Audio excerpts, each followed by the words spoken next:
A very warm good evening to all of you, first of all. Okay, so I have about 200 odd budding IAS and IPS officers before me, right? And the response that I get to my wish is very lukewarm, and I don't like that. So we'll do it once again. Good evening, all. Good evening. Okay, that's more like it. How's the Josh?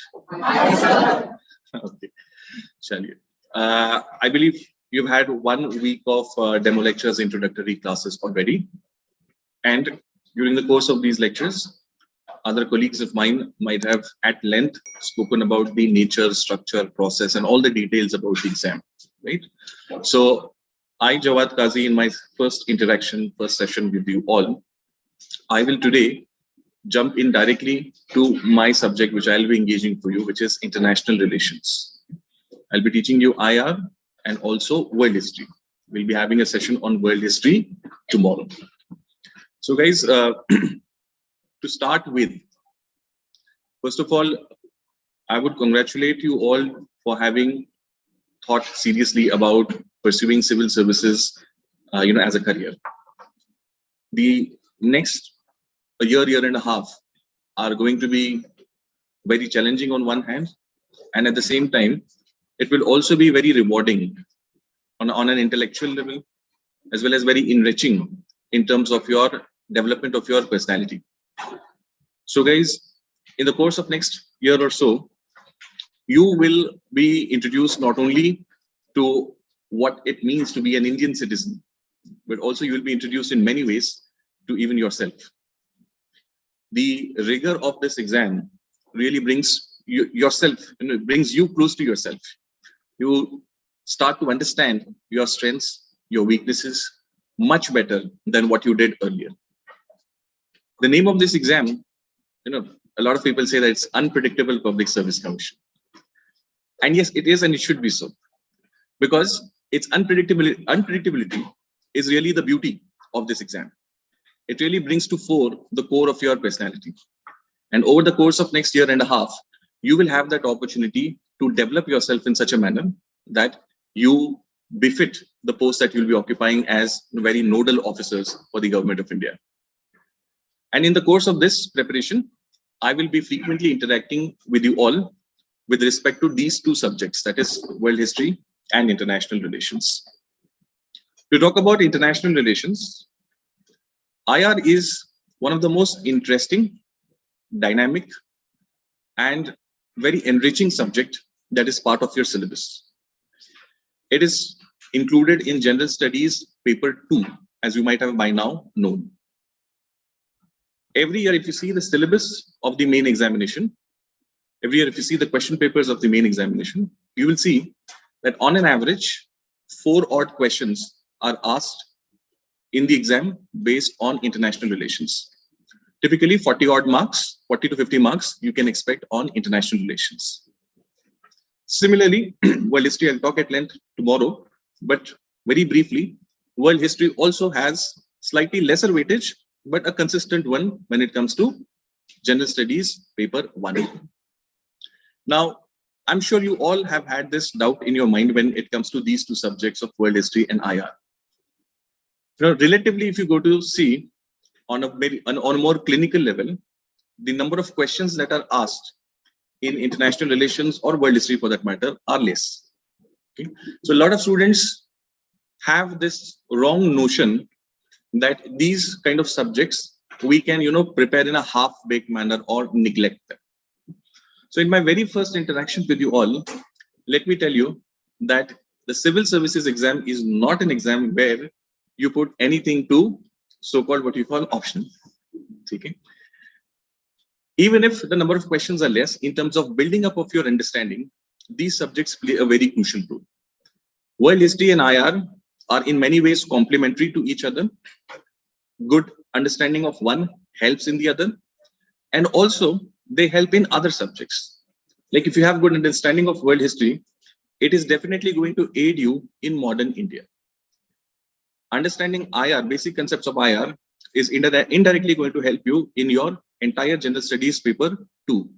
It will help you in writing essays. It is going to help you in when you face your interview. It may help you indirectly in your optional subject also. So if you have that wrong notion in your minds that you can, neglect or under prepare these particular sections, then please get that out of your head right in the very, very initial stage itself. That is the first thing that I wanted to share with you all. Second thing about IR is that although we call this subject as international relations, actually what we study per se is India's relations with the world. When it comes to general studies, we are not doing the heavy academic work of international relations per se. IR is an academic discipline in itself. It's a full-blown academic subject. Okay? That you prepare if you have political science and international relations as your optional subject. But when it comes to general studies, what we are preparing is India's relations with the world, whether it is countries, whether it is institutions, groupings, fora, other non-state actors, so on and so forth. So, although we colloquially use the term IR for this section of general studies, please be sure that we are not studying the academic discipline. We are only basically studying the applied or dynamic part of it in context of India's relations with the world. So you have to understand this particular small nuance as well. I hope you are able to relate with it. Can I hear a louder yes or no? Yes. Okay, my class is going to be a democratic one. I throw a lot of questions. I want participation from your side. Okay? And I feel learning is a two-way process. I think none of my colleagues will claim that we are all cognoscente. We are all sarvanyani. We are not. Okay. And in our interactions with you, you can also enrich us with some perspectives. Okay. So feel free to share your thoughts, experiences on points that you agree with it, on points that you don't agree with what I'm sharing with you. Bring out your difference of opinion. Okay. We need to be having a good argumentative kind of a debate over these issues. Am I clear about this? Okay. Now, there is one small nuance that a lot of candidates miss out on in their civil services exam preparation, and I want to emphasize it on the very first day itself. This entire process of prelims, mains, and interview, what is it designed for? We need to understand this thing first. In one of my favorite books titled 7 Habits of Highly Effective People, the author Stephen Covey says that successful people have 7 good habits. And out of those 7, the second habit is begin with the end in mind. Whenever we embark on a journey, we must be very clear about the destination that we want to reach. So similarly, when you are starting this journey of civil services preparation, it is imperative that you first understand what UPSC is expecting of you. Okay? And here, there is a small nuance that a lot of candidates miss out on, and that is why, despite taking a lot of efforts, success eludes them attempt after attempt. And what is that aspect? Guys, what UPSC wants to see basically is whether you have a thought process that suits an administrator or not. Your thinking process. Prelims, mains, interview are designed in such a manner that that thought process is uncovered. And a lot of candidates make the mistake that they are after a lot of content, information, facts, and they are not really taking effort to develop their thought process. And therefore, despite putting in the effort, burning the midnight oil, having all the content, information, knowledge, they are not able to crack the exam because they don't have the right thought process. Do you understand this, guys? Okay. I'll give you one example. Nitisha Jagtap, or for that matter, Snehal Daigude, all students of Unique Academy who cracked in their very first attempt. At the age of 22, they are into IAS and IPS in very first attempt. Whereas some candidates, they take 6 attempts, 7 attempts, and still they are not able to get past mains, not able to convert into final selection. Now, logically, the candidate who has studied for 4, 5, 6 attempts obviously has amassed a lot more content, information, knowledge, so to speak. Is it not? Okay. Whereas just a fresher out of college can be a no match to the knowledge of these candidates, yet they're able to top in this exam, which means there is something beyond content that is being looked for. And what is that? That is this thought process. Are you getting this? Okay. Now, how do you develop the thought process? Some of you might have already done it unconsciously. Okay. For some of you, it might be a process that you'll have to do over the course of next several months. But with conscious effort, everybody can do it. Okay. But you need to be conscious about it. Getting this aspect? Okay. How do you do that? Over the period of time, we will be having a lot of interactions, and myself and my colleagues will be sharing insights about this process as we go along. But a very simple and basic suggestion that I would share on the very first day is that every day before you go to bed, spend about at least 15 to 20 minutes contemplating over what you learned today. Keep away all your notebooks, textbooks, material, everything aside, and just contemplate. Marathi मध्ये आपण त्याला मनन म्हणतो. Okay. Think over what you have studied today, what you have understood, how is it related with what you already know from some other subject, so on and so forth. Okay. This will develop that intellectual muscle of yours, which will help facilitate that thought process that is required for the exam. Getting this point? Yes, no answer? Okay, that's great. Okay. Now, let me start my discussion regarding international relations as such. I'll share my screen over here with you all to make this process easy. Okay, before I start, I think I'll just very briefly introduce myself also.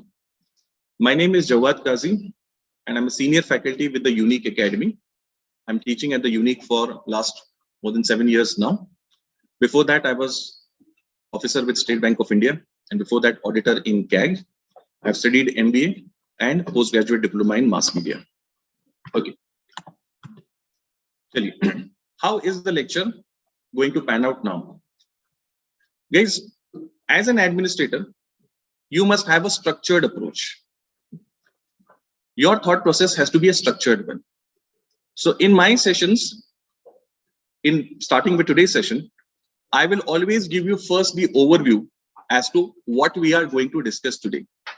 And in this first lecture, I'm going to give you an overview of the entire syllabus, how we are going to interact over the next 10 to 15 lectures on international relations. Okay, so that you have first the bird's eye view of the entire span, and then we zoom in individually. Okay, so for the entire syllabus today, and then whenever we start a lecture for that particular lecture, and then into the details. So you must always have this kind of a structured approach. What are we going to discuss now? First, we will see what is international relations in the first place. Shakespeare कहता है, what's in a name? That which we call a rose, by any other name will smell sweet. नाम में क्या रखा है? गुलाब का कोई और भी नाम होगा तो खुशबू वैसी ही होगी. But I differ with Shakespeare with all my due respect. There is a lot hidden within a name. Understanding the core of the subject, its meaning, its scope, its purpose is very crucial before you get into the nitty-gritties of it. So in this very first interaction, we will be discussing the meaning, purpose, and scope of international relations first. One. After that, we will very specifically see what does the syllabus of international relations for GS entail. Number two. Guys, UPSC has given us only 2 resources. What are they? You have syllabus and previous year's questions. And I know you've heard this umpteen number of times by now, that this is the most important resource and you really need to spend time. But sorry, I really can't emphasize it enough. I have to share it with you, maybe 10th time, how many ever lectures you've had. So I would like to share it again with you all, that these are really very, very crucial sources, guys. Break down the syllabus and read it over and over again. Put it up on the wall wherever you sit to study, or on the door of your life. You know what is the door of your life? That door that you open every day after you get up, so that you read it every day.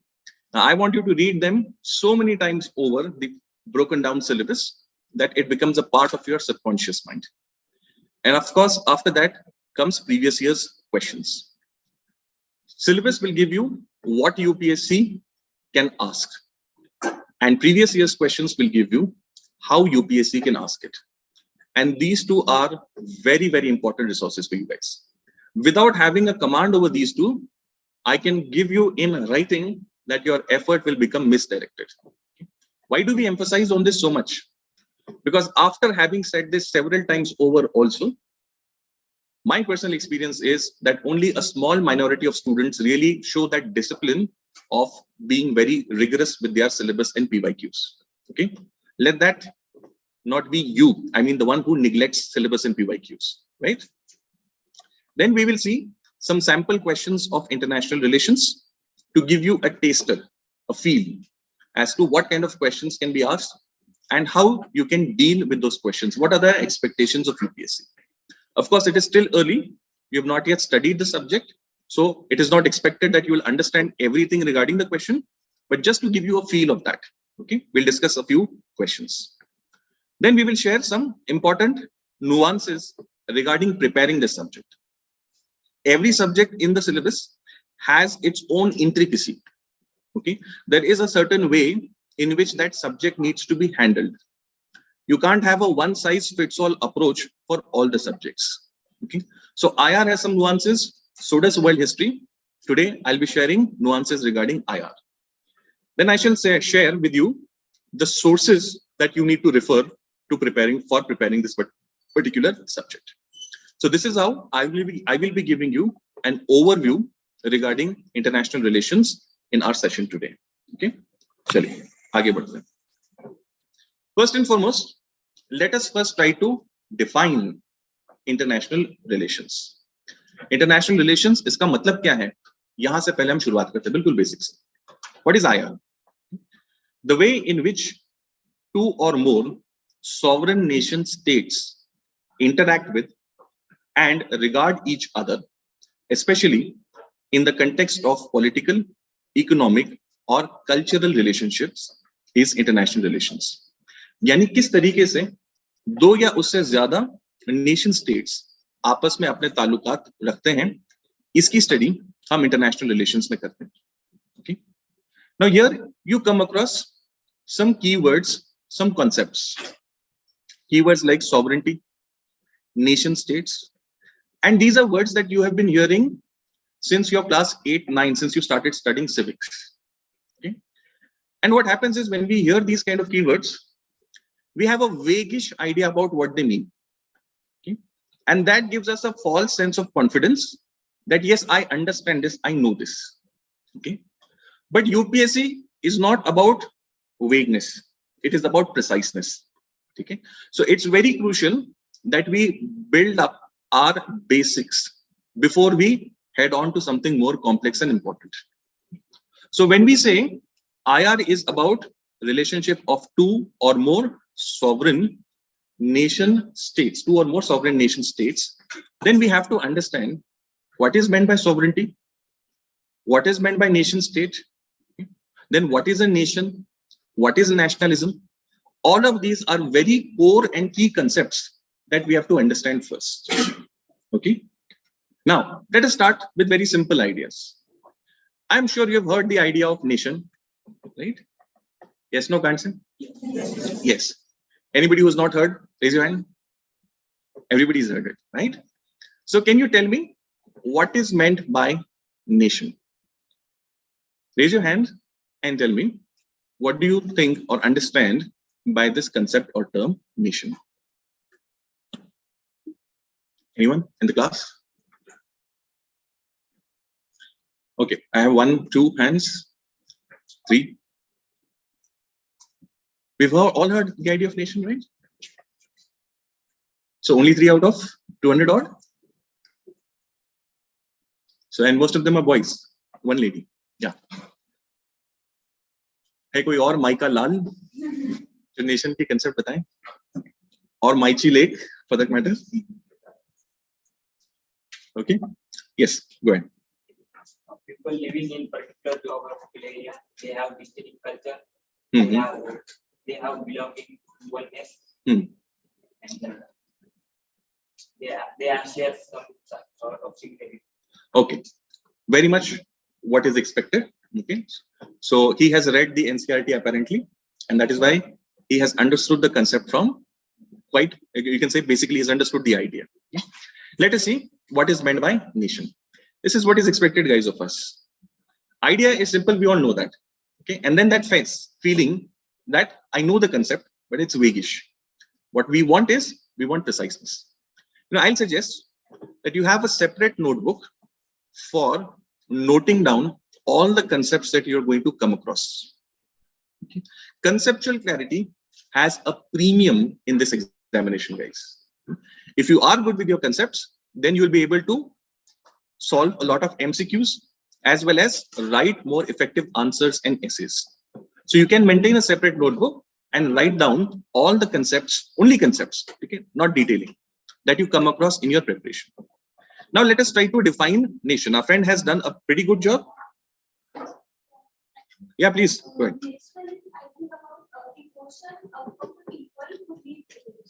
Okay, it is about emotion of the people who live together. Okay, while you are very close, but it's not the exact idea of nation. Okay, that emotion or feeling is something different. I'm going to come to that. Okay, but a good try. Chali, let's see what's a nation. Nation comes from a root word, guys. अच्छा एक चीज और मैं भी आपको बताते चलूं. See, we are going to read a lot of content in the Hindu, Indian Express for current affairs. You'll be reading a lot of standard reference books, okay? And a lot of this content will have some heavy vocabulary. So a few things I will suggest that you can do from right now so that your vocabulary is robust enough to deal with such stuff. Now, don't get me wrong. UPSC does not expect a flowery language from you. UPSC expects very simple kind of English when you write answers and essays. In fact, the simpler, the better. Let me tell you this. But when you read content in newspaper or standard books, they might not keep things simple. Okay. And you will have to look up into dictionary very often, wasting a lot of time in the process. So for this, what you can do is two things. Number one, on internet, you will find many PDFs of root words. Okay. English is a language derived from Latin root words. Consequently, many root words make English words. If you know the meaning of the root word, it becomes very easy to remember several words. Let me give you one example here. Khan, C-A-R-N, Khan. Have you heard of this word? Khan? No? Khan means flesh. Okay. And from that, most obvious, right? Vor means to eat. Vor is to eat. Carnivorous. Okay. Vor से ही बना है devour. खा लेना पूरी तरीके से. Count करने. That is devour. ठीक है. अब कान से देखिए, कान से बनता है incarnation, which means avatar, reincarnation, पुनर्जन्म, carnal, which means bodily, जिस्म से related. आ रही बात समझ में आपकी? एक और example, core, C-O-R-P, core, P silent. Core means body. ठीक है, body. इसी से बनता है corporation. Corporation is a body. ठीक है. Corpulent. Corpulent means a fat body. Corpse, C-O-R-P-S-E, means a dead body. ठीक है. All of that coming from core. Okay.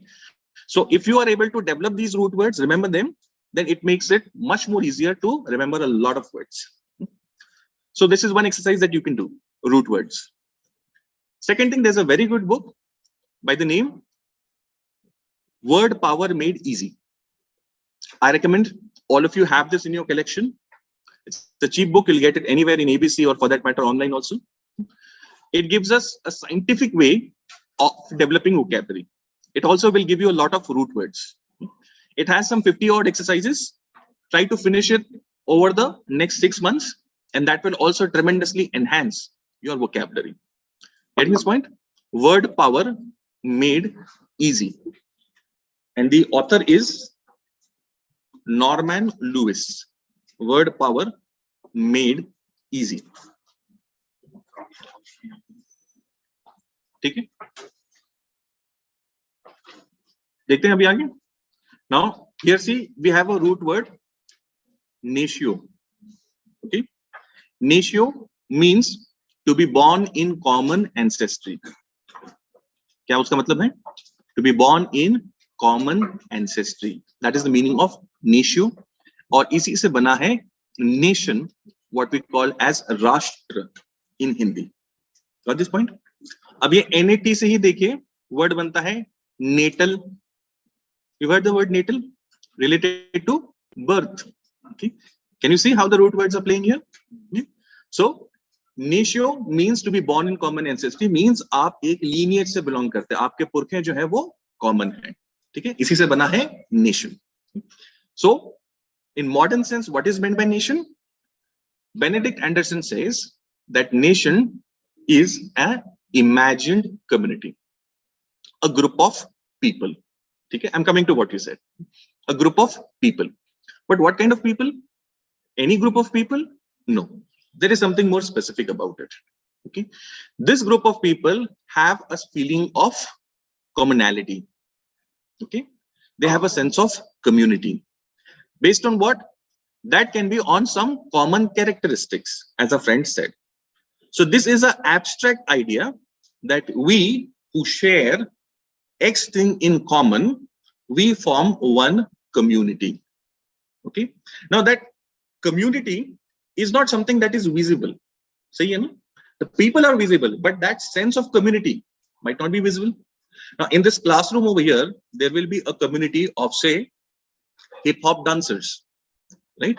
They feel they are part of that community.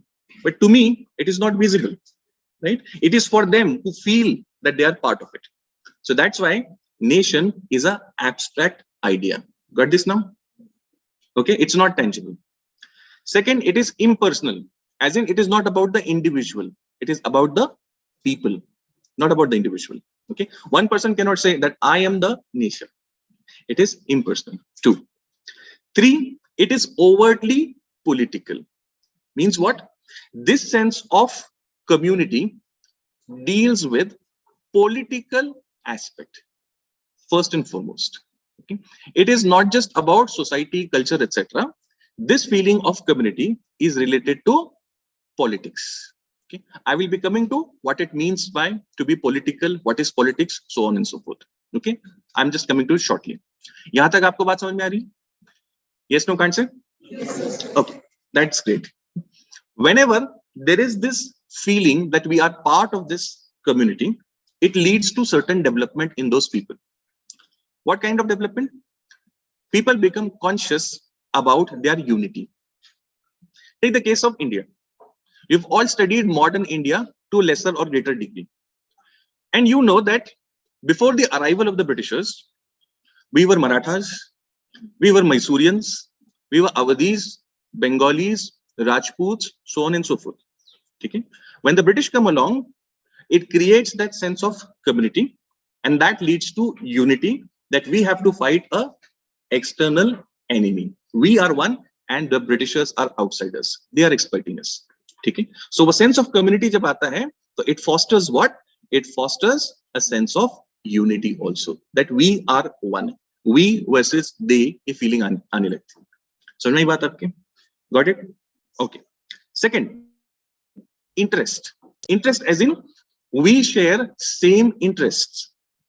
A nation will have same kind of interest, जिसको मराठी में हित संबंध कहते हैं.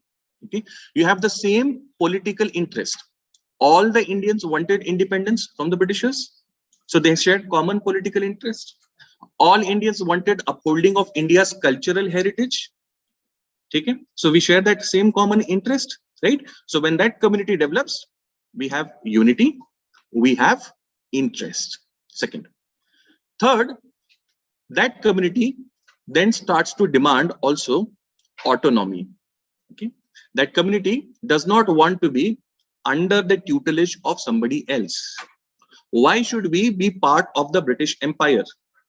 Okay, this is what Indians asked, didn't they? And in Europe, we see many other nationalities, they also demanded the same thing. Poles, you know, Polish people, Poland as a country. Now the Poles are a nation who speak the same language, that is Polish language. They were part of the massive Russian Empire. They developed this sense of nationhood, that we Polish speaking people, we are one community. So unity fostered we. Unity में से एक interest realize हुआ that we are one people, the Russians are different, they are ruling us, they are exploiting us. So what do we need to do? We need to fight for our interest. And how will we fight for our interest? Through autonomy. When we get autonomy, only then our interests are going to be served. Can you see the linkage between the ideas? Yes, everyone? Great. Okay. And under these circumstances, the next thing that is demanded is self-determination. What do we mean by self-determination? That nation then feels that its political future must be decided by that nation alone and not some other power. This is what we were saying about Swaraj. When Lokmanya Tilak said, Swaraj is my birthright and I shall have it. What does he want to say? That the Britishers shall not be the arbiters of our political future. Okay? Indians must have that complete autonomy to decide, to chart out their own future. They gave the example of how you have given it to Canada, how you have given it to Australia. So Queen of Britain was the Queen of Canada also. But for all practical purpose, the Canadians were running their own show. The Australians were doing it similarly. So Indians said, why should we not have it? We are also a nation in our own right. Are you samajh mein aapke? Yes, everyone? Okay. So how do we do that? We will do it when we have a sovereign state for ourselves. When we have a state which is not dependent on its decision making on any external authority, number one. And number two, if it is obeyed fully internally. Sovereignty has two aspects: external sovereignty and internal sovereignty. No other power is above that sovereign state, and within the state also there is no challenge to its authority. Its rules, laws, policies are obeyed within and also respected outside. That is when we call it as a sovereign entity. Yahan tak baat samajh mein aayi aapki? Okay, this is the idea of nation. Okay, getting this point? Chali. This leads us to the next idea. See, I hope you're following, tracing where I'm taking you to. We first saw what is international relations. Inter means between, and national, between two nations relations. Now, to understand international relations, we are building up the blocks. We first saw what is the idea of nation. After this, we see the next concept regarding what is nationalism. Okay? Let us see what is the idea of nationalism.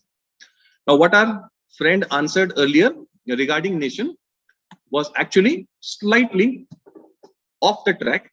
She answered the concept of nationalism instead of nation. We are all here to learn. Okay, I want you all to participate and answer so that you learn in the process. Okay? What she said was related to nationalism. Now, what is nationalism? Nationalism is that feeling of being one. Nation, group of people who have something in common. So, man, okay? And nationalism is that feeling of oneness. Regarding nation, what can be that common aspect? It can be language. Like the French speaking people, they make a nation. Polish speaking people, they make a nation. Italian speaking people, they were divided across 7-8 states, but they united to create their own nation state. What was common amongst them? The language, Italian. So language is a very important marker for nation. It could be ethnicity. People who have the same ethnic background, they can also form a nation. ऐसा कोई भी common characteristic हो सकता है. Based on this common characteristic, you form a group. And based on the group, you have a feeling of oneness. And that feeling of oneness is called as nationalism. So, okay. Now, what are the different markers? Ethnicity, I told you one. Slavs, for example, in Serbia, Slav is a race of people. They felt that all Slavs form one nation, and therefore we should create a nation state called as Yugoslavia. Okay? Yugoslavia, a country, greater country for all the Slav people. Okay? So ethnicity could be one. Religion. Muhammad Ali Jinnah gave the idea of two nation theory. Okay. So he defined nationhood based on what? Religion. Okay.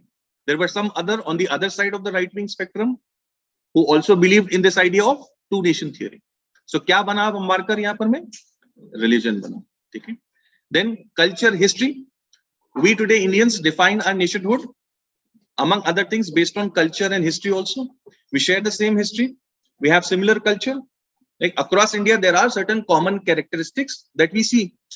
Let's say, for example, the glorious, we can say, language or literary developments of Sanskrit.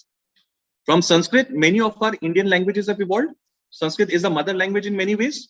So, uski jo literary achievements hai, wo ek common varsa, common heritage hai hamara. So, that is also one part of identifying with each other. Is it not? Okay. Institutions, like for example, caste, whether you go to Kashmir or to Kerala, Gujarat or to northeastern parts of the country, invariably, you will come across the institution of caste, right? So we share that institution also. So that can also be a marker. So in this manner, there can be many different types of markers to define a nation. And based on that marker, there is a feeling of oneness. That feeling of oneness is called as nationalism. Did you understand this point or no? Right? Europe. In case of Europe, the two most important markers have been linguistic and ethnic. Okay? Language and ethnicity are the two aspects on which Europe has defined its nations, nationalism, nation state, so on and so forth. So you have a country for the English, you have one for the French, you have one for the Spanish, for the Italians, for the Germans, for the Poles, for the Russians, so on and so forth. So language became a very important marker. Ethnicity also, in some cases, like I gave you the example of Yugoslavia. Okay? In case of India, the problem is that none of these markers can exclusively define our nationhood. Do we have only one language? No. Do we have only one religion? No. Do we have one ethnicity? We have Aryans, Dravidians. We have so many different ethnicities, don't we? So none of this exclusively defines our concept of nationhood. Do you all agree with this? And this is what the Britishers used to use as a counterweight when Indians demanded independence. We said कि देखो आपने Europe के अंदर में इस idea को तो accept कर लिया ना, nation, nationalism, nation state. So we Indians are also a nation. We want to create a nation state for ourselves. So give us our freedom, give us our autonomy. This is what we demanded before the Britishers. What was their counter? They said, see, yes, what you say is right, but Europe में we have defined that nationalism based on these markers. इसमें से कोई एक है क्या आपके पास में exclusively? No. Okay. Then how do we give you a nation, modern nation state? This was their counter argument. What is our answer to it? Our answer is that our nationalism is different from Europe's idea of nationalism. Our nationalism is composite nationalism. Okay? It is not based on any one single marker as such. It is based on multiple different factors. Do you understand this now? Okay. So we saw the idea of nation based on that nationalism, how it can be defined, and how in Indian context it is different as compared to the West. Okay. Now this brings me to one more important concept.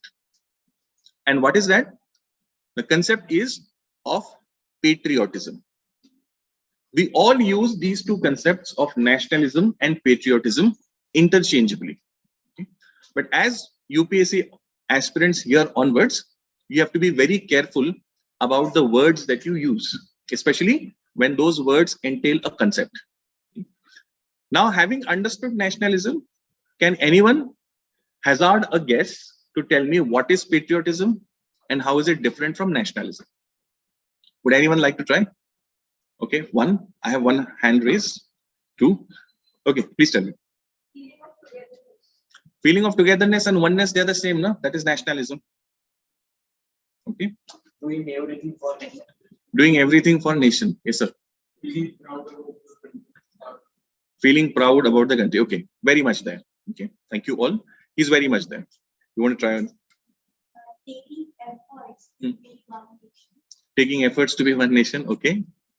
Yes. So in nationalism, we love our country, but there is some kind of hatred towards other country. But in case of patriotism, we love our country, but we also respect other country. So, okay.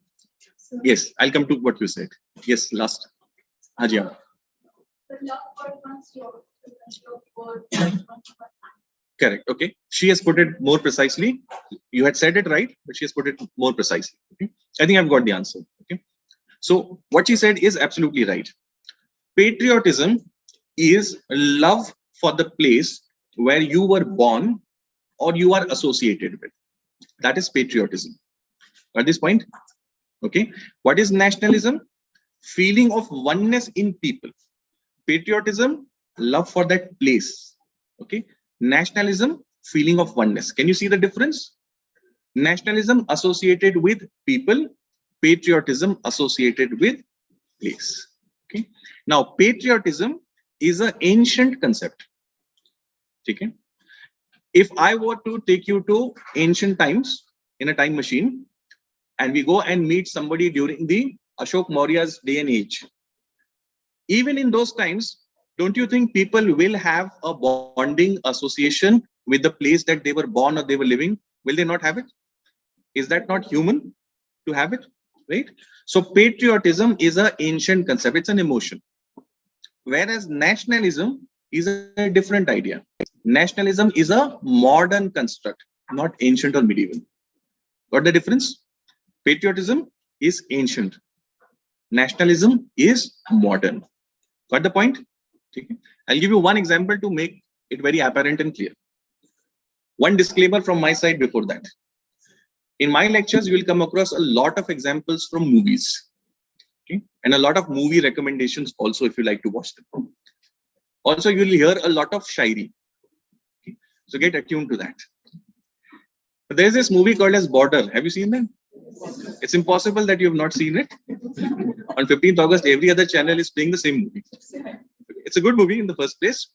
So in this movie, there is a scene where Sunil Shetty is introduced. He's a BSF officer, and his introductory scene is like he is lying in the hot sand of Rajasthan, Jaisalmer, that area, and he is enjoying that, lying down in hot sand. And his junior asks him that how can you be so comfortable in this hot sand? So he's from that same area, from Rajasthan, and he says that, you know, this land is like my mother. So I feel that, love, care, and all of that when I am with her. So that is that emotion attached with the land, patriotism.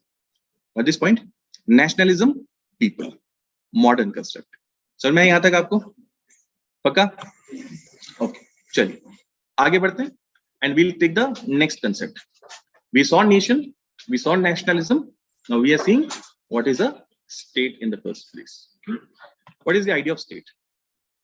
State is an institution where you have a community of persons occupying a definite territory, completely free of external control and possessing an organized government to which the inhabitants obey. When these four things meet, we say we have a state. Okay, let me summarize it in simple words for you. Four important aspects for a state. What are these? Population होना चाहिए, territory होनी चाहिए, government होनी चाहिए, और sovereignty होनी चाहिए. Okay? When an institution has these four with it, we call it as what? We call it as a state. Okay? So let us apply this to the Mauryan state. Okay? Did they have population, people residing? Obviously they did. Did they have a specific territory? It did. Third, a government institution to which people obeyed. Of course, degree will vary between ancient, medieval, modern, but we have a government to which people generally are obeying. And fourth, sovereignty, which means externally there is nobody above it, and internally its laws are upheld, respected. So these four are there with the Mauryan period. You all agree with this? So the idea of state as such is not modern. It has always been there. Okay. As long as we have these 4 characteristics, we can qualify that institution as a state irrespective of its time period. आई बात समझ में आपके state क्या है? Okay. Remember, sovereignty, we generally define it as only an external sovereignty, but there's an internal component to it also. You have to remember that. Externally, there is no force above it, and internally, all its laws are obeyed. Both these aspects have to meet to make a institution sovereign. Okay? So we understood nation, then nationalism, patriotism, state. Got this? Now we are in a position to come to the idea of nation state. Why are we taking all this effort? Because nation state is the building block of the modern world, right? All the relations that we have today between countries are basically relations between nation states. All the international institutions are based on these nation states, and consequently, we have to understand this key concept. Okay?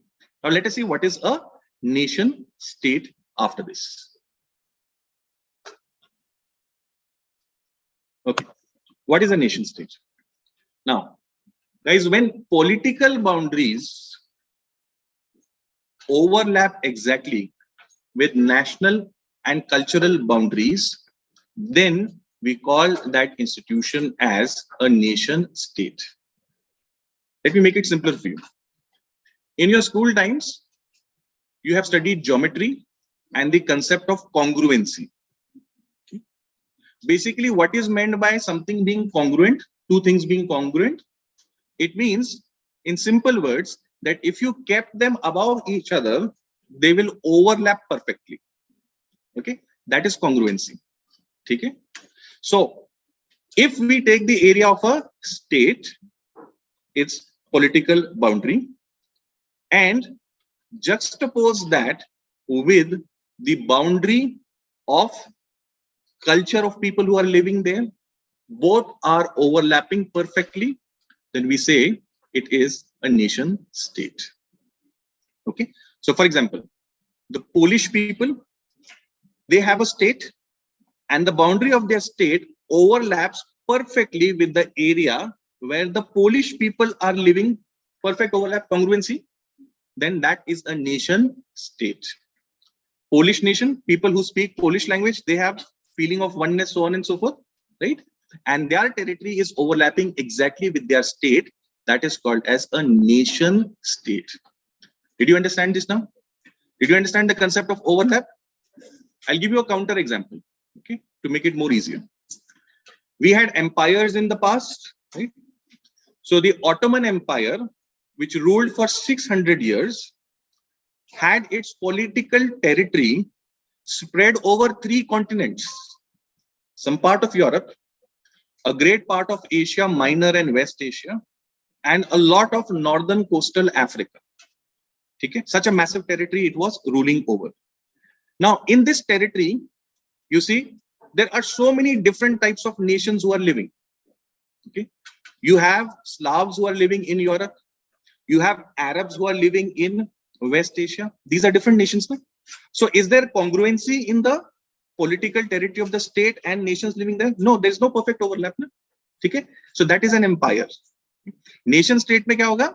State की boundary और उस nation की boundary, as in where these people are living, उसकी दोनों की boundary exact overlap होंगी. Counter example, Italy. Italians were divided across 7 kingdoms. Okay? Different areas across the peninsula of Italy. They decided that we are one people because we speak one language, that marker of language. So we want what? We want autonomy, unity, all that we discussed. So what do? We launch a movement for unification. They create a new state, and the boundary of the state almost perfectly overlaps with the territory where that Italian nation is living. Perfect congruency. So we call it a nation state. Got the idea now? What is a nation state? Okay, very good. So a nation state is a political unit where the state and the nation are congruent. A simpler definition. State समझ में आया था आपको 4 characteristics. Nation समझ में आया था. When state and nation perfectly overlap, you have a nation state. Yes, ma'am. Yes, we believe so. Don't we? Which is why I initially, this doubt is very logical, which is why I discussed earlier that the way we define our nationhood is different from Europe. Okay. Our nationhood is not based on one marker. It is based on many composite aspects. That's why composite nationalism is what we believe in. Okay. It's different from Europe. Okay. And the fact that we have survived this long and done so well and thrived, it shows that we are. Amrit Kal celebrate kar rahe hain hum. Okay. Now, this idea of nation state, guys, was not existing always. It starts from a particular period in Europe. Specifically, we can locate it down to a treaty that was signed in 1648, famously called as the Treaty of Westphalia. ठीक है?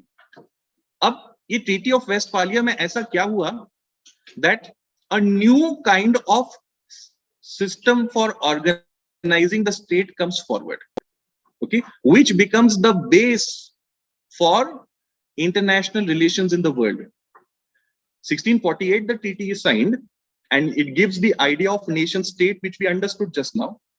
And that idea since 1648 till 2020, 4 o'clock, I entered the class. Till that point of time, 4 baje tak, nation state was the most important unit of international relations. After 4 o'clock, kuch change hua hoga to mujhe pata nahi. But till then it was, right? Why is it so important and how did it develop is what we try to understand now. Are you getting my point? Everybody? Okay. Okay. So to understand what Treaty of Westphalia gave, we have to first understand what was existing before Treaty of Westphalia. आपने वो रिन की advertisement देखी होगी, भला उसकी सफेदी मेरी सफेदी से ज्यादा क्यों? देखा है आपने? So in that RIN advertisement, there is a common theme. So you have that RIN ki tikya which suddenly comes and there is a splash and you can see the contrast before and after. So unless you discuss before and after, you're not able to appreciate the difference or the concept. So to make you understand how did Westphalia change things, we have to understand how things were before Westphalia. You will agree with me? Okay, so let us now try to see how things were there before Westphalia. See, human society has evolved. There's a very famous thinker these days by the name Yuval Noah Harari. How many of you have heard about Yuval Noah Harari? Okay, a few. Have you read his books? Say, you've read Sapiens? Fantastic. Okay, so see, you have in class a person who is already ahead in the competition. He has, I mean, you don't need to read the book exactly for UPSC, but he's a person who is stimulating his mind. That is for sure. And Sapiens is a wonderful book. So what is Sapiens about? Sapiens is about why our race, the Homo sapiens, or sorry, our species, the Homo sapiens, became dominant amongst all other human species. There were multiple species. Okay? उसमें Homo sapiens ही क्यों dominate होते हैं? उसका वो analysis बहुत beautifully देता है. And among the multiple factors that he suggests, one factor is that we are able to collaborate on a very large scale. Human beings are able to collaborate on a very large scale. There were other human species which were more intelligent than us, Homo sapiens is other, who were more stronger than us, but all of them went extinct. And we are flourishing. Mula hi deva garchi phula munat munat. We are now the almost largest population in the world, our country, right? Why are we overall flourishing? Now, coming back over here. So, ability to collaborate. हम क्या करते हैं? हम हमारे effort को structureize करते हैं for our larger benefit. That is the quality that Homo sapiens have. ठीक है? और इसको करने के लिए जो एक important structure हमने develop किया है, वो है state system. ठीक है? And that state system has gone through an evolution. अब स्टेट क्या है ये तो आप समझ गए, अपनी 4 कैरेक्टरिस्टिक्स, ठीक है। अभी कैसे इवॉल्व हुआ है? See to start with we had basic structures like city states. So in Greece you might have heard about the Athens city state, Spartan city state.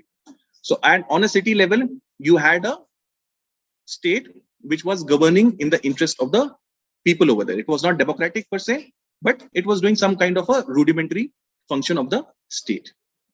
Iske baad mein then we see after that emergence of multi-ethnic empires. From city states we advance further and we see development of what we call as empires. Now empires or imperialism, this also comes from a common root word, guys. The root word is imperia. Imperia का मतलब क्या होता है? I-M-P-E-R-I-A. Imperia means territory. Okay. जब भी ism आ जाता है, it means a philosophy that believes in that. Okay? So imperialism क्या है? It is a philosophy that believes in augmenting imperia, which is territory. At this point, so we see during ancient times, medieval times, development of multi-ethnic empires. So you had the massive Roman Empire in Europe, from Britannia to Asia Minor, from Mauritania in the Northwest Africa to Middle East in the eastern part. So such massive empires emerged during ancient and medieval times. Now these empires included many different nations, as we just saw. Many different kind of people being ruled by an emperor who culturally, religiously, ethnically will be very different from his subjects. But still he is ruling this massive empire. Got the point thus far? City states और उसके बाद में multi-ethnic empires. Mughal Empire is an example. The Han Chinese Empire is another example that we see in different parts of the world. Then after that, during medieval period, we see the emergence of a feudal system. What are all of these? These are all structures of the state, guys. वो हम देख रहे हैं कैसे evolve हो रहा है. Feudal system में क्या होता है? In feudal system, between the king and his subjects, there is an intermediary layer. Okay. The intermediary, that is the feudal lord, discharges some of the functions of the state. He will collect the taxes from the peasants. He will maintain law and order. He will provide some basic justice. These are all functions of the state being done by the feudal lord. Okay? So he becomes the intermediary between the king or the emperor and the common folks. Feudalism is the characteristic of medieval age across the world. So we saw city-state system, then emergence of big massive empires, and then development or crystallization of feudal systems across the world. इसके बाद में, after the end of feudalism, we see different empires जो है वो फिर भी continue करते हैं. मतलब medieval times के अंदर में towards the end we see rise of mercantilism, trade and commerce, and because of that a new elite has emerged, and that elite enables the end of feudalism. But empires as such continue right up to even the First World War. Ottomans were there till the First World War. Habsburgs were there. Many other dynasties continue. Now, these empires were basically based on layered and distributed authority. So you had the emperor at the top. Below the emperor in Europe, you had the dukes. Below the dukes, you had the barons. Okay? Below the barons, you had the knights. So there was a gradation of authority, each one having a very specific kind of role and power. These kind of systems evolved before the Westphalian Treaty. Along with this, there is one more power center called as the church. During medieval times, life was dominated by the religion. Okay? Church played a very important role in the social life of the common people at that time. Before medieval times, during ancient period, when Christianity was not so dominant, when the institution of church was not so strong, Europeans had a much more liberal kind of an outlook. But when the church becomes dominant, after that, what do we see? The church starts to dictate how your life is to be led. Christianity के अंदर में दोस्तों, if you see the core idea, आपने story सुनी होगी of Adam and Eve, सुनी है ना? God created this couple Adam and Eve who were living in the heaven, and they were told by the big boss that you can do anything in the heaven except eating that forbidden fruit. Okay, but Adam and Eve did that mistake that human race always does. If we are told, hey, nahi kar rahe, sir, that is the first thing we'll go and do. That's inherent in our nature. So they make that mistake, they do that sin, and God sends them down to the earth. Got this point, guys? Okay. So according to Bible or Christianity, basically man is born in sin. We are all children of Adam and Eve, and largely the same story is there in Christianity, Judaism, as well as in Islam. Okay, so man is born in sin. So what is the purpose of man? The purpose of human life is to break out of that sin that has engulfed us. We want to get salvation out of that mistake that has been committed. How do we do that? The church tells us how. Okay, dharma satta or religious power becomes dominant in the society. The church tells what is right, what is wrong, what is पाप, what is पुण्य. ठीक है, अगर आपको मरने के बाद में स्वर्ग में जाना है, अप्सरा चाहिए, so on and so forth. This is how you need to lead your life. Okay? Slowly, steadily, these godmen or clergy become very dominant, and human society is not at all focused on this life. Ya lokavarti focus nahi. They are focused on what? On the next life. After death, whether I get heaven or I get earth. Getting this? So क्या हो गया? एक और power center यहाँ पर में create हो गया in the form of church represented by the clergy. Everybody getting this or no? Yes, no, can't say? ठीक है. ब्रूनो नाम का एक साइंटिस्ट है, जस्ट एक जाते जाते एग्जांपल बता रहा हूं. ब्रूनो नाम का एक साइंटिस्ट है who was burned at the stakes because he said what Bible is saying is wrong. I differ with that. My observation is very different from what Bible says. Bible says that earth is at the center and sun revolves around it. Okay? My observation is very different. He had that integrity to speak that out. So usko saza kya mili? He was burnt alive at the stake. Why? Because church centric life is there. You can't challenge that institution. Getting this point? Okay? Now, slowly, steadily, people started to realize or understand that this kind of a life where church is dominant, where the empires are ruling, this is not ideal for the development of human society. Okay? We always have sensitive human beings who want to change things, who want to transform things. These are called as social reformers. In Europe, reformers like Martin Luther, Calvin, okay, many others like him, they come forward and they challenge the corruption that exists because of this religious authority at that time. They lead a protest against the domination of Roman Catholic Church on the society. Okay. This gives birth to a movement called as Protestantism. The word is protest. Okay. काय करता है ते? विरोध करता है. Okay. They are opposing the church at that time. So the Christian society now gets divided into two major sects. One is the Catholics and second are the Protestants. Now Protestants are majority. There are many other smaller sects who are opposing the orthodoxy of the Catholics. यहाँ तक बात समझ में आ रही है आपकी? ठीक है? Can you trace back city states, then development of empires, feudal system during medieval times, and domination of church and clergy? So all the corruption that comes about because of it, we have a reaction, and that reaction is Protestant movement in Christianity against the domination of the clergy. What the Protestants are saying, we believe in Christianity, we believe in Jesus Christ. What he said is right, but what the church is doing is what is problematic. Power is concentrated in the hands of the clergy, the godmen. मैं कभी-कभी मजाक से कहता हूं दोस्तों that the real talent of India is on the last benches. Last bench is there. Give a loud cheer. If you go to any class, okay, in any school, the first few benches are occupied by students who are very studious, will be very regular with their homework, will be doing well in the exam hall. And these people go on to become doctors and engineers of the day. Okay.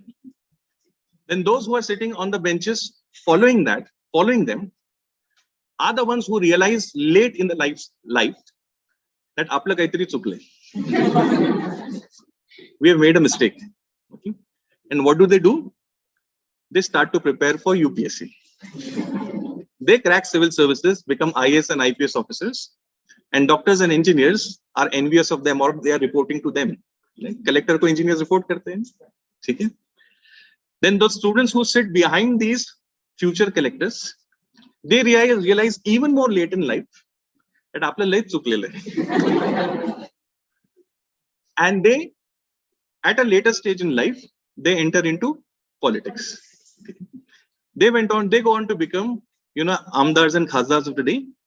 And our district magistrate is saying, sir, to these people. And behind these guys on the last benches, as I told you, is the real talent of the country. These are people who are the Babas and Godmen of the day. Ultimately, the politicians have to stand with folded hands before these people. Don't they? Right? So can you see the ecosystem going backwards? So that's why I say the real talent of the country is on the last benches. Jokes apart, why am I stressing this point over here? The most potent kind of power, lies with the government. Okay, they are able to control people's minds. Okay, and Europe is now going to see a reaction against this kind of a power. Okay, and in the quest to challenge this domination of clergy of the church, the new kind of system is going to emerge of nation states. Okay, this system will be based on idea of sovereign states. We saw the idea of sovereignty, national self-determination, which means every nation has the freedom to decide its future, and the concept of secular state. That is, state and religion are two different things. Religion is a matter of personal choice. Okay, it's a personal practice. The state should not have anything to do with this. Where is this idea emerging from? It is going to emerge from this conflict in Europe. Are you getting this point? Everybody? Yes, no, can't say? Okay, sure. Aage badh. Yes. Yes, please. Go ahead.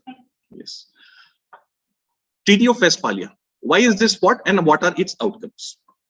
So in Europe, the Protestant and Catholic states, they fight for 30 years from ending 1648. So 30 years before that, they are fighting this war.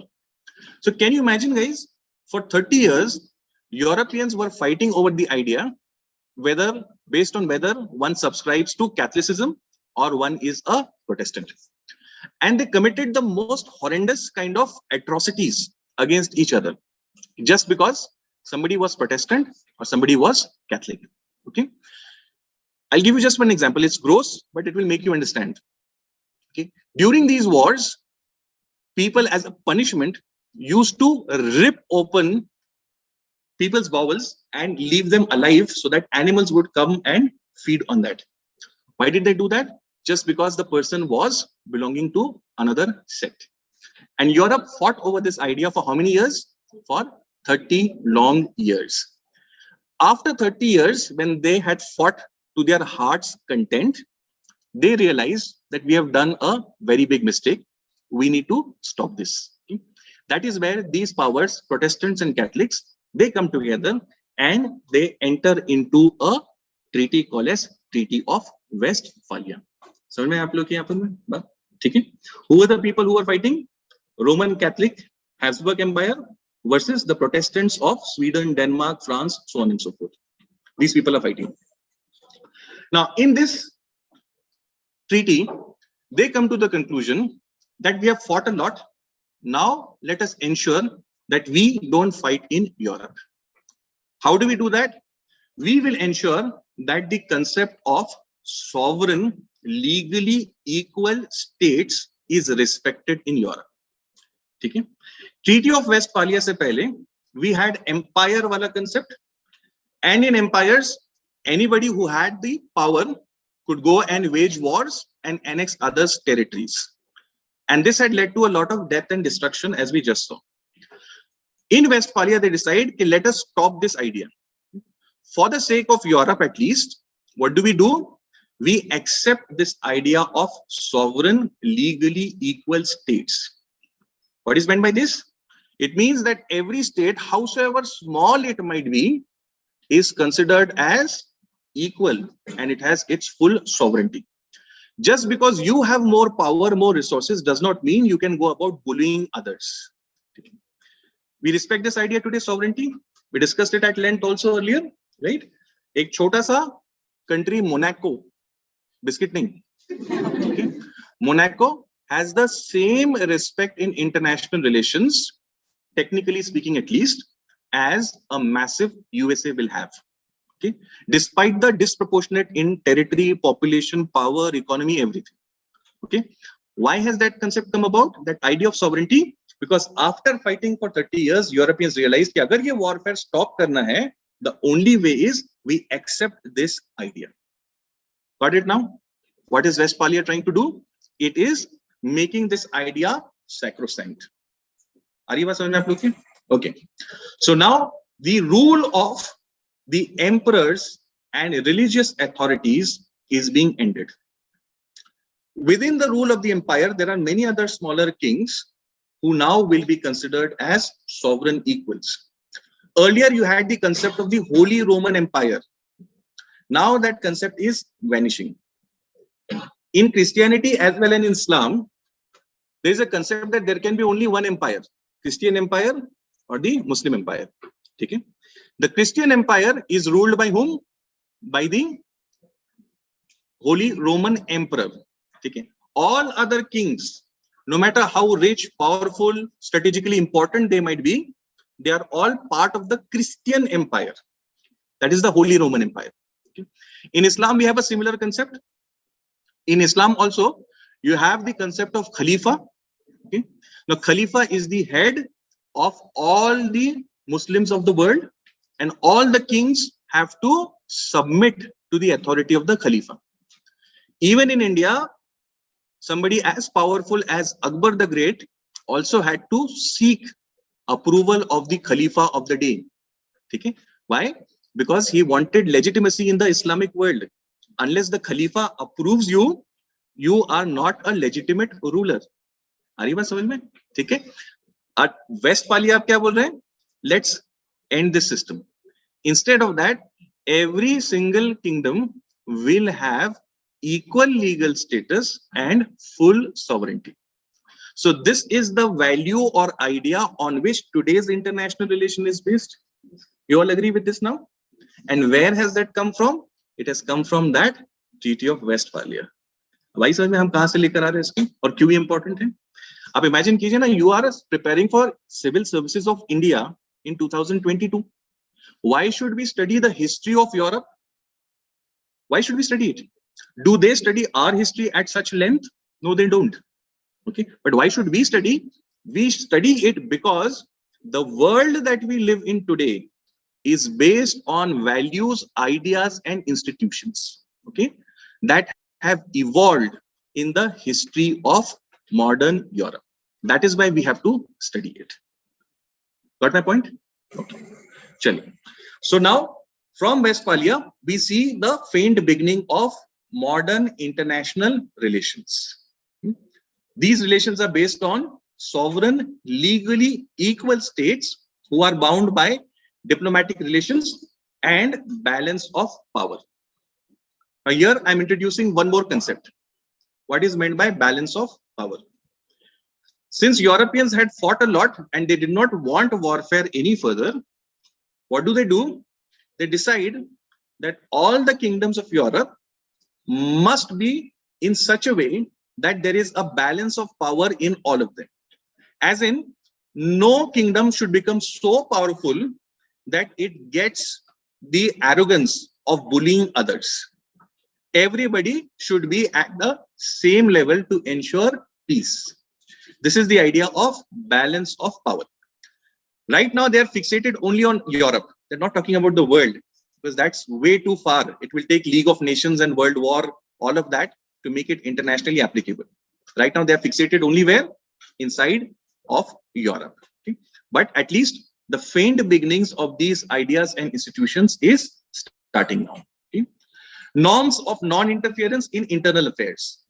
Westphalia said that no other country will have the power to interfere in the internal affairs of another country. I'll give you an example here. Just recently, USA came out with a report on freedom of religion in India. Okay. And we replied back telling that we also have reservations regarding certain practices in USA. We said that USA does not have the right to sermonize others, whilst it itself has many other flaws, drawbacks, so on and so forth. Why are we able to say that so confidently, so assertively, so strongly? Is because the world believes in this idea that internal affairs of a country are not to be interfered with. Do we tell you anything? Do we sermonize you about your issues? We don't. Then you also don't have the right to do that. Where is that idea coming from? That idea is also coming from Treaty of Westphalia. Okay, war stop करना है, so इसलिए internal interference किसी के अंदर में भी नहीं होना चाहिए. ठीक है? Then political legitimacy had to come from secular legal authority and not any divine authority. I just give you the example. For Akbar to be considered as a legitimate ruler, किसका approval चाहिए था उसको? Of the Khalifa. For any emperor to be crowned as the Holy Roman Emperor, the Pope had to bless him. So where was that authority coming from? From a religious authority. In India, we had so many different types of ceremonies at the time of accession to the throne. Vajpaya Yajna, Rajasuya Yajna. What were all these yajnas? These were basically conferring of religious moral authority by the priest on the new appointee king. So who is giving the authority? Priest or a religious person. Westphalia says that this is not right. The authority must come from a secular authority and not a religious authority. Are you okay? Now when we appoint our prime minister or president for that matter, do we need a priest for that? We don't need it. It is something that we take for granted. It is something that is very well understood. But this was not so some centuries ago. Okay, that authority had to be sanctified by a religious person. The first challenge to it comes through the Treaty of Westphalia. So, yes, no, can't say? Okay. Now, then modern state system. Okay, this also emerges after Westphalia. State, we have understood the four characteristics of the state. How is a modern state system different? Centralized administration and government. Earlier we had empires and decentralized kind of systems, but with legally equal status kingdoms, now we have centralized systems. Power is concentrated. Big and powerful armies. All of these kings are now developing big and powerful armies for their own defense and protection. They are no more under the umbrella of the Holy Roman Emperor. Everybody has to look after his or her own defense. So big and powerful armies. Taxation system. Modern forms of taxation system. They start during this process. Absolute control on domestic affairs. The Pope will not say anything to you about internal issues, and the Holy Roman Emperor will also not say anything to you on internal issues. Complete authority on domestic affairs. Today, that is considered as a basic aspect of international relations. Even when we signed the Panchashil, the 5-point agenda with China, one of the principles was mutual non-interference in internal affairs. Did we not do it? Okay. Where is the idea or principle coming from? It is coming from Westphalia. So, my baat aapki? तो ये concept of modern state ये भी Westphalia से start होगा. But all of this comes with a caveat or a rider that these ideas are currently limited only to where? To Europe, and that too not all of Europe, only central and western part of it. Okay, not entire Europe also. Slowly, these ideas will sanctify, they will gain legitimacy and spread to the rest of the world. It will be a process. But nevertheless, Westphalia is the starting point of this state system. Is समझ में आया आपकी? Everybody? Okay, चलो आगे बढ़ते हैं. Now, let us see the purpose and scope of international relations. So we saw the basic fundamental concepts and ideas. Now let us see purpose and scope of IR. Why is IR important? Guys, IR is the basic academic discipline that governs the practice of diplomacy. If diplomacy is not successful, then it will ultimately lead to what? Will lead to war. As we saw in case of recent Ukraine crisis, diplomacy failed, and that is when the war started. War means destruction, losses, and humanity gets a big setback. If that has to be stopped, then diplomacy has to succeed. And for diplomacy to succeed, we need a strong academic foundation for that. Okay? International relations provides that strong academic foundation. And with that, it contributes to humanity by helping it to progress in all the fields of human life. Had it not been for diplomacy, then we would have seen many more wars, and the resources of the nation would be used for what? For warfare. You see, I'll give you one case study of Japan. After World War II, Japan, which was destroyed massively, suddenly rises up from the ashes, like जिसको हम मराठी में कहते हैं ना गरुड़ पक्षी, the mythical bird, the falcon, which rises from the ashes. Japan was able to rise within 15-20 years. Why was it possible? Because America took Japan under its nuclear umbrella. America assured Japan that you don't have to bother about your defense. You don't have to increase your military preparation. We will take care of that. So its entire national effort was focused only on economic development. Consequently, in a very short span of time, the Japanese were able to rebound. Getting this? Why? Because they are away from war and all the destructiveness. Okay? Diplomacy is the means through which other countries try to achieve that. Nobody is as fortunate as Japan to have an overhead protector like USA, but others try to do it through diplomacy.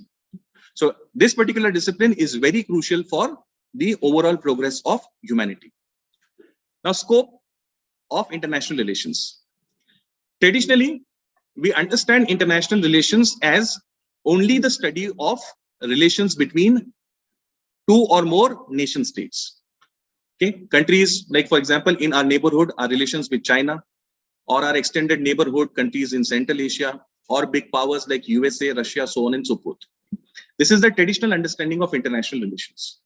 But in modern sense, international relations is not just limited to these relations. With evolving nature of the discipline, international relations now covers many other aspects. Sirf countries ke relations nahi. We also cover relations between nation states, and apart from that, various international and regional organizations. Like, for example, recently, India has upgraded its free trade agreement with ASEAN. So it is not a relation between India and one country alone. It's a relation with what? It's a relation with a regional grouping. Okay. We are also dealing in international fora over issues related to climate change, where multiple countries are part of it. So international fora are also involved.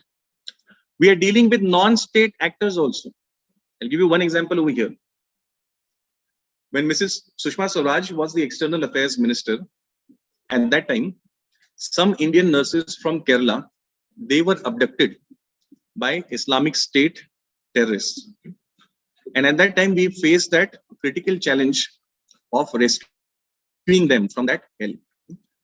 Indians used all the effort that we have invested, all the relationship that we have developed in that region, all the back-end links that we have, and ensured that those nurses were brought out safely from such a hell. So that was a great feat for Indian diplomacy.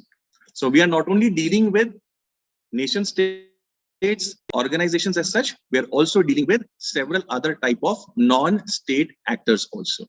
So the scope of international relations is ever expanding, as we will see in the course of our discussion. So this is about the purpose and scope of international relations. So to represent it schematically, international relations is basically about nations dealing with each other regarding their interests. Every country has some specific interests, कुछ हमारे हित संबंध होते हैं, ठीक है? And based on those interests, we have certain policies. Like for example, India and USA are very good friends now, to very great extent. We are strategic allies, right? Yet we have different interests on many issues. USA has a very different stand on climate change as compared to India. Why? Because our interests are different. USA says we should immediately take on the task of carbon neutrality. India says that we will do it, but we need some space and time for it. We have a longer horizon for it. Why so? USA says it is our collective responsibility. It is in the interest of humanity that we stop climate change. What does India say? Yes, it is a responsibility, collective one, but not equal. It is a differentiated responsibility. Over the last 150 years, these developed countries have used fossil fuels and they have taken a leap in the development trajectory, whereas we have been recent and consequently we lag behind in development. Okay? Now, if those same rules are made applicable to us, आज तो सारी गंद मचाई है वो किसने की है? These developed countries over the last 150 years, and now they are coming and telling us that we have to be equal in this struggle. So India says, yes, you are a very good friend of ours, no doubt about that. We have common interest on many issues, but climate change, our interests are different. Based on difference of interest, nation states create their respective policies. अब ये sequence को समझिए. पहले क्या है? Interest. What do we want to achieve for ourselves? Based on that, we create policies. Now, since countries have different interests, varying, sometimes conflicting interests, so we have different kind of policies. And based on these policies, we then indulge into politics. Why बात समझ में? Yes, no, can't say? Yes. What is politics, by the way? One more concept. We use this word very loosely, very often. What is politics? Yes, simple language. In your own words, what is meant by politics? Resolution of conflict. Okay, that is one part of it, definitely. But even more at the core, safeguarding our interest. Okay, you're very close. Thoda or precise. Yes, anyone else? Huh? Yes, that is what is politics. Politics basically is to have access to power. It is the struggle to have access to power. This brings us to the next concept. What is politics?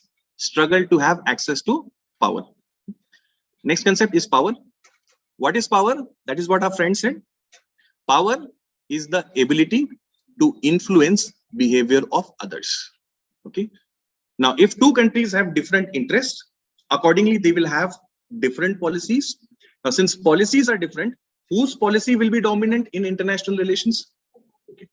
WTO mein, we are debating about certain important aspects.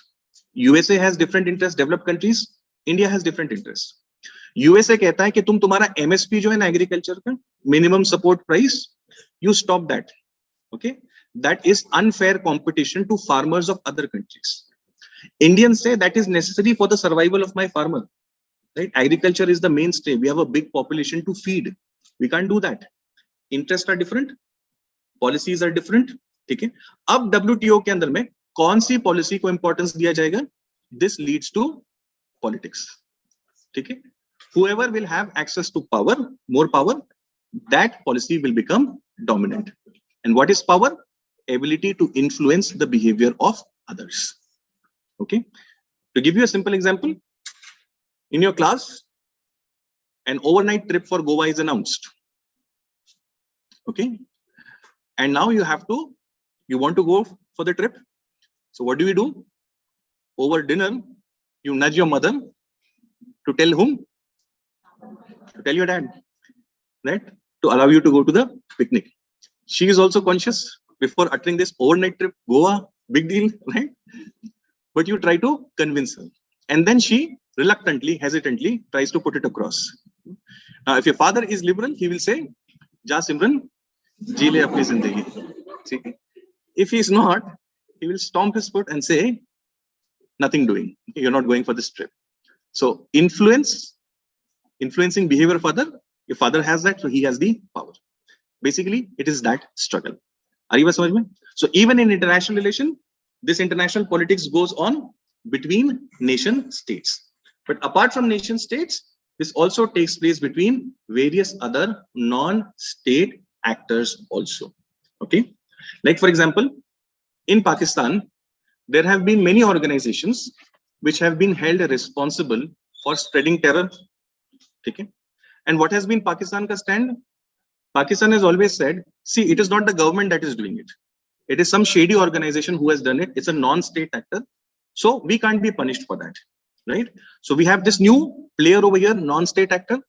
So what do international bodies, fora, countries do? They try to pass different types of sanctions. They freeze their assets. They issue travel embargoes, diplomatic bans. All of these things are done to influence the relations with these non-state actors. Okay, so international relations is not just limited to relations between nation states. It is also connected with all myriad different types of non-state actors. These could be organizations, this could be associations, these could be different fora, platforms, so on and so forth. Okay, so our study is not just focused on nation states, it includes these as well. समझ में बात आप लोग? Okay, चलिए अब थोड़ा सा syllabus देखते हैं. Prelims. Now, I don't know if you've noticed it, but IR per se is not part of prelims. Let me explain this to you. When we say IR, as in IR for GS means, it is a very academic kind of a aspect. Whereas what is asked in prelims is only events. In prelims, UPSC is not going to ask you analytical questions regarding IR. It will ask you about events, latest developments. In point number 1 that UPSC has given in syllabus, it says recent events of national and international importance. Okay. That is what the syllabus says. So please get it very clear that prelims is all about events and facts related to it. When we say IR, we are only talking about mains GS paper 2. What is the syllabus in the main examination? Let us see the mains ka syllabus. First point in that is India and its neighborhood relations. What is India ka neighborhood? Basically the SAARC countries, guys.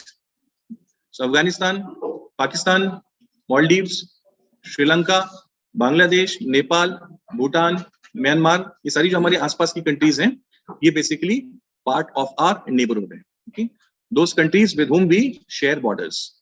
This also include such countries with whom we share only maritime borders. Okay. So Thailand will also be considered as a part of our neighborhood. UPSC expects that you are very well versed and thorough regarding India's relationship with its neighborhood countries. Okay.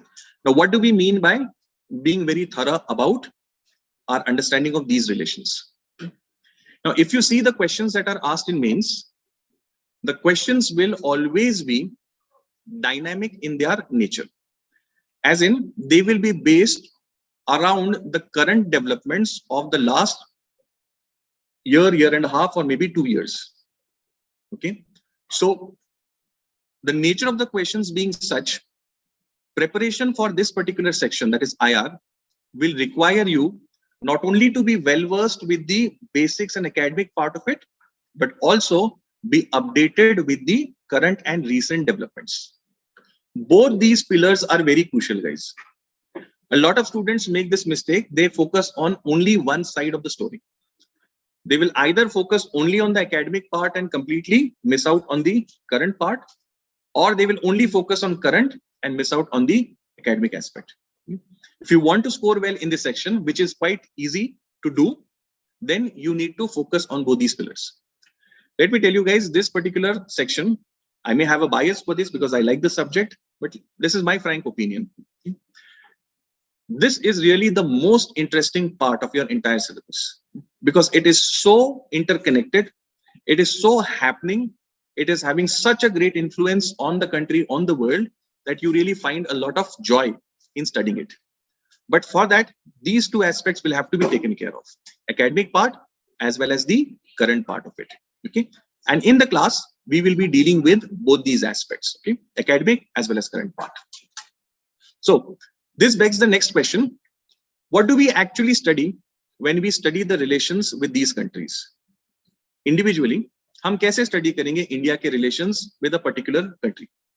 Say for example, China is a close neighbor of ours. So India और China के relations जब हम study करेंगे तो हम कैसे study करेंगे? First and foremost, guys, we have to have a historical overview regarding India's relations with China over the last 75 odd years. Means Nehru to Modi, इस period में how India's relations with China have evolved, इसका एक overview आपको होना चाहिए. It does not mean that you have to go and do a PhD on India-China relations. You just need to read a few pages regarding the major developments that have taken place. As a case study, guys, I'm just telling you what all can be included in India-China relations. Don't worry, every nation I'm going to cover in the class, and China also at length, one full lecture. But right now, I'm just giving you an overview. कि हम China कैसे पढ़ेंगे. Regarding the historical overview, we start with the formation of People's Republic of China, PRC. World history में I'll be telling you history of China, पूरा background उसमें. Till creation of PRC, People's Republic of China, communist state formed होता है. 1st October 1949. And India becomes the first non-communist country to grant official recognition to PRC. उस वक्त में civil war हुआ था China में, and there were actually two claimants regarding असली China कौन है. One was the PRC of Mao, who was controlling entire mainland of China, and second was the Formosa government of the Nationalist Party, Chiang Kai-shek. Okay. Chiang Kai-shek and his government was expelled from mainland China and sent to Taiwan. PRC, that is Mao's China, is communist, so obviously USSR is supporting it, and Taiwan wali jo government hai, that is being supported by USA. Okay. And in this conflict, India openly and very early sided with Mao's China, the communist China. Why is it so? Why we were ready to take on even USA at that point of time, and we were so early in accepting this? For this, we have to understand modern Indian history also. After the Russian Revolution in 1917, the Indian national freedom movement starts to show more and more leftist trends. In India, Communist Party of India is created. Congress Socialist Party is created. Our young leaders, Pandit Nehru, Subhash Chandra Bose, they all have leftist orientation. 1938, 39, and before that 36, 37, consistently for 4 years, we have young leftist presidents of INC, Pandit Nehru first, and then Subhash Chandra Bose later. Okay. So our freedom movement itself was dominated by left of center ideology. Okay. Pandit Nehru had himself visited USSR to see its planned economic model, its great success. So it was quite natural that India would support the cause of PRC. 1954, we invited Zhou Enlai, who was the premier of China at that time, to India, and we signed the Panchashil Pact. Those glorious principles that were supposed to be the foundation of international relations in the third world. They were supposed to be the guiding light for foreign powers' relations with these weaker countries also. But all of this honeymoon period soon comes to an end because of the crisis started by asylum given to Dalai Lama. Late 1950s, China starts to flex its muscle over Tibet. Okay. And in that process, Dalai Lama, he escapes from there and enters our boundary through Himachal Pradesh. Pandit Nehru and Indian government are caught off guard. And now being, we are the inheritors of the thought, Atiti Devo Bhava. We could not turn around a guest, and such an important guest for that matter. So we granted him political asylum. And that starts to sour our relations with China, ultimately resulting into the infamous War of 1962, in which we suffered a sharp retreat. It was a great national embarrassment. Pandit Nehru himself was personally shattered. He passed away very soon after that, 1964. And after that, India and China relations did not really improve for the next good 2 decades or more. No high-level bilateral visits, nothing significant going on over there. 1988, in China, there is a change, and you have another lieutenant in power. And in India, you have young Rajiv Gandhi as the prime minister. Deng Xiaoping was a realist, and he understood the importance of good relations with India. So he invited Rajiv Gandhi to China. We had many sore issues, especially related to borders. Border का just जाते जाते थोड़ा सा background बताता हूँ, detail में discussion होगा ही आगे. Our borders trace their origin to British relations with Tibet. In 1911, the then British government had signed an agreement with Tibet. And based on that, we had drawn the McMahon line and other borders with respect to the Chinese territory. 1949, when Chinese Revolution takes place, Mao and other fellows, they say that, see, Tibet was not sovereign. Okay. This agreement was not entered into by the then government of China. It was done by whom? It was done by Tibet. And in the first place, Tibet did not have authority.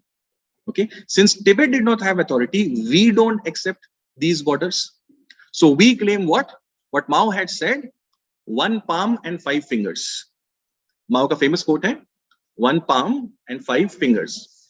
Palm is Tibet, fingers are Aksai Chin, then they claim Nepal, they claim Sikkim, they claim Bhutan, and they claim Arunachal Pradesh. So 1 palm and 5 fingers. This was Mao ka quote. Deng Xiaoping is more of a realist, and he tells Rajiv Gandhi, see, this is an intractable problem, the border issue. We have some of your area, Aksai Chin, and you have some of our area. It is not hurting us right now. So jasa hai tasa rahu diya. Each one of us will continue to have the same claim. And his famous quote is, maybe our successive generations will have more wisdom to deal with these problems. Let us leave it for later.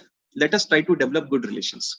So after 1988, we see some developments taking place in respect to India-China relations. Till 1980s, China is much more backward than India. We are also not doing very well economically, but China is much more far behind us.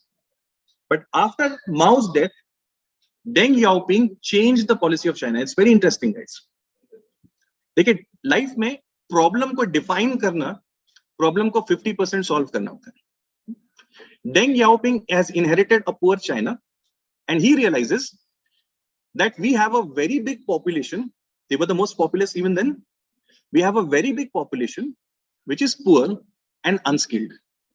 So if we want to develop our country, we need a strategy, policy जो हमने देखा था, which will solve this issue. समझ में आई बात आपकी? So what does Deng do? Deng Xiaoping goes for a strategy of export-led growth. Okay? China will become the manufacturing hub for the world, producing cheap, low-quality stuff for export to the world. This is a conscious strategy, guys. And there is rationale behind it. क्या strategy है? Export-led growth And what exports? Cheap, low quality exports for the world. Why so? Manufacturing produces most jobs. Okay? So that's why production, manufacturing. Low quality because we have limited resources and limited skill. 3, export because our population does not have the money to buy anything. So we need to export it and earn foreign exchange in the process, earn profits in return and become rich. So he follows this strategy from late 1980s. China continues it till early 2000s. In this period, this is the period where China goes through that transformation of what it is today. From being way behind India, China in mid 2000s becomes a very strong power. 2003, it has confidence to join WTO, and 2007-8, it has the confidence to strangulate other countries in the South China Sea. It has the confidence to start a program like Belt and Road Initiative, BRI. We'll discuss all of these things in detail. It has the confidence to develop a program like RCEP, Regional Comprehensive Economic Partnership, which passes through POK. And it has the audacity on top of that to tell India to come and join that. How dare they can do that? We claim POK as a sovereign part of our country. And China is telling we are developing it with Pakistan. If you want, you can come and join. Okay. Where has all that power come from? It has come from what Deng Xiaoping had said. Deng Xiaoping ne kaha tha ki meri ye strategy follow karo, export led growth, cheap stuff and all of that. And he said, bide your time and hide your strength. Kya kaha tha? Bide your time and hide your strength. Wait for the time. Sahi waqt intezar karo aur apni taakat ko chupa ke rakho. They followed that policy for 20 years, for 2 decades. And after 20 years, now China is a close challenger of no less than USA. Okay? Yes, USA is still number 1, will continue to be quite some time, but it has been given a scare. There's no doubt about that. Are you with me? So how this transformation of China has taken place and how Indian relations with China have evolved in this process of what it did in 1962 to what happened in Galwan. All of the story in detail we understand in the historical perspective. And then we see the latest problems. What is happening in immediate current. Okay. So Regional Comprehensive Economic Partnership, RCEP. Okay. Earlier I said CPEC. Okay. I blundered with that. CPEC is passing through Pakistan and RCEP is the economic partnership. Okay. So RCEP China is developing with many other countries, and this is a challenge for India. जब China RCEP को successfully implement करेगा, India will be out of the supply chain that has emerged in Asia. Have you heard this term supply chain? Okay, like for example, you wear a Nike ka shoe. That Nike ka shoe is designed in Singapore or Hong Kong. Okay, uska sole is made in Vietnam. Uska top wala part is made in Bangladesh. Uska lace is made in some other country. And finally, everything is assembled in China. Okay? So every country has its own niche specialty, jisme wo excellent hai. That is optimized in this chain. That is called as supply chain. And all these supply chains finally go and culminate in China. Okay? And China has developed this economic partnership in which India is not a part and many other countries are. Consequently, we will not be able to enter into these supply chains. अब ये क्या हो गया? This is an example of latest irritant in India-China relations. At this point, we are talking about banning Chinese products. Did we? After Galwan, you know how much dependency we have on Chinese products? All the medicines that we manufacture, we are called as the pharmacy of the world. Okay? Vaccine manufacturing mein India number 1 hai world mein. But there is something called as API, which is used for making these medicines. And 85% of that API is coming from China. If we ban China 100%, we will not have that API and will not remain the vaccine hub of the world. Getting this concept? Okay. Ab ye kya hai? Ye latest irritant hai. How do we deal with this problem? Okay. So traditional aspect we understand, and then we see what are the recent irritants or what are the recent cooperations. Okay. ऐसे हम हर एक country को देखेंगे in our neighborhood. Okay. Neighborhood is very important. Modi ji कहते हैं ना, neighborhood first. After coming to power, the first country that he visited was Anyone? Bhutan. Excellent. Who said that? Okay. Bhutan was the country that he had visited first. To underline the importance, a small Bhutan in our immediate neighborhood is much more important than a distant big power. Okay? And you will see invariably, before a officer becomes foreign secretary, अक्सर उसको immediate neighborhood के अंदर में कुछ ambassador या ऐसी कोई posting दी होती है, and then that person becomes the foreign secretary of India. That's the importance. So that's why UPSC also mentions it first. After this, bilateral, regional, and global groupings and agreements which involve India or affect India. Bilateral means two side. Lat is a Latin word for side. Okay. Bi means two, bilateral, two-sided, or regional. Many countries are involved. For example, TPP, Trans-Pacific Partnership. This is an economic partnership being developed by USA. RCP by China. So ऐसी groupings के अंदर में जो कुछ भी हो रहा है, whether India is involved or India is affected, we have to see those developments. Remember this distinction. Even if we are not involved, but we are affected, we have to study that. For example, a few years ago, Saudi Arabia had come out with the Nitakat laws. Now, these Nitakat laws were basically to promote local employment. And we have a lot of Indians who are working there in Gulf, many of them in Saudi Arabia. Okay? So this is something, a policy that is taking place in Saudi Arabia, but it is having an effect on Indian interest. Okay? A lot of Keralites go to work in these Gulf countries. Kerala ki GDP ka 20%, as much as that, is derived from what? Remittances. Okay?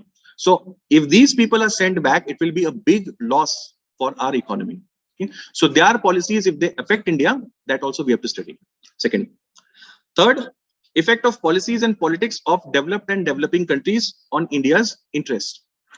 Donald Trump had come out with new system for H-1B visas. You know H-1B visas? How many of you are engineers? Engineers in the class? Okay, very few. Generally, engineers are outnumbering others. Engineers का एक ही goal होता है, GRE, ठीक है? उसके बाद में MS and then job in USA. And for that, you need H-1B visas. Okay, Indian professionals require those visas. Now, Donald Trump tweaked that policy, and because of that, the probability of Indians getting those visas was reduced. Out of all the visas that were issued, overall, अगर आप देखेंगे पिछले 10-15 years में, around 65% of the visas go to Indians. 65%. Most of them to these fellas, engineers. So now, after Donald Trump changed that, that had an effect on the number of Indians who will get the opportunity. So policy कहाँ की है? Developed country की है. उनकी internal policy है, but it affects us. So we are supposed to understand and study that. Third point. Fourth, Indian diaspora. Indians who are living abroad in different countries, they have made a name for themselves, contributed in the local development over there, and consequently, they have a lot of prestige in those countries. Now, that is a great asset for India, Indians living abroad. Okay? Through them, we can develop our relations further with those countries. Okay? So these diaspora, they have to be taken care of. And furthermore, it is always the responsibility of the government to look after its people, even if they are outside of India. In fact, more so if they are outside of India. आपल्याकडे काही झालं तर एक वेळेस चालून जाईल. But if they are abroad, then in that case, it is all the more crucial. Getting this point? So diaspora related issues are very crucial. By the way, this word diaspora, this comes to give you a sense, त्याचा अर्थ होतो विखुरणे, to scatter. That is the meaning of the word diaspora. And it comes from Jewish history. This word comes from Jewish history. Very quickly, on a side note, I'm sharing this. World history में detail में इसको पढ़ाऊंगा ही मैं आपको.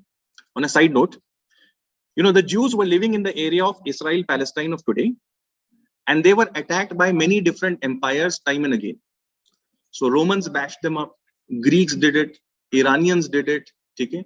Mesopotamians did it, and these people were so tired and so fed up of all the bashing that they were receiving that they left their homeland and scattered to different parts of the world. And that scattering is called as diaspora. उससे वो word बना हुआ है. Last, important institutions, international institutions, agencies, and fora. Fora is the plural for forums, okay, platforms. Okay. So these important international institutions which are in news, there are hundreds of institutions. We can't go and study every single one. Only those institutions which are in news, we are supposed to study. And study how? Understand their structure, understand their mandate, and understand what is the recent context of it. Like for example, Shanghai Cooperation Organization was in news recently. SEO. Okay. So what is the issue that is going on in SEO? We are seeing that China, Russia, and Pakistan, they are coming very close to each other. So in our neighborhood, these countries coming close to each other is naturally going to affect India's interests, whether it is in Afghanistan or Central Asia. So SEO उस context में news में था. So SEO organizations जब news में आती हैं, तो हमको उसको prepare करना है. Okay? Now this syllabus might seem very exhaustive to you, but consciously I have made bold the word India. Okay? So our focus is limited only to India over here. IR, as I said, is a misnomer. The subject is actually India's relations with the world. Okay? So our focus is very narrow, not entire scope of international relations. And in the classroom, apart from academic part also, we will be discussing the current dimensions of it. So a lot of it will be taken care of in class, but you still need to read some important articles from the newspapers. Make it a point that you start reading the Indian Express specifically for international relations. Now the Hindu or an Indian Express is like that debate of Shakespeare, to be or not to be. Okay? So there are points on either side, but for international relations, surely you need to read the Indian Express, especially some important columnists. Like for example, C. Rajamohan, he writes a weekly column on international relations. So glance through it. Okay, every week he'll give you an overview regarding what is the major thing that is going on right now. Harsh Pant, he writes regularly in Indian Express. His articles are very sorted, simple, easy to understand. So you can read his articles. Then Suhasini Haidar, she is a famous columnist of The Hindu. She also writes very well. Don't miss her articles, Suhasini Haidar. And Happy Mon Jacob, he is a famous academician. JNUite hai, padhate bhi hai. So unke bhi articles aap miss mat kijiye. As you go on reading, na, you will come across many such names and people, okay? And you will realize कि आपको कौन से ये columnists जो है regularly follow करने हैं, ठीक है? Chinmaya Gare Khan, there are many other people. Okay? I'll keep on telling these names as we go along. Okay? These sources you have to read apart from your academic part. Okay? So this is in fair measure from my side for today regarding international relations. Tomorrow we have an important class on world history. So we'll be setting the tone for world history tomorrow. Don't miss tomorrow's lecture.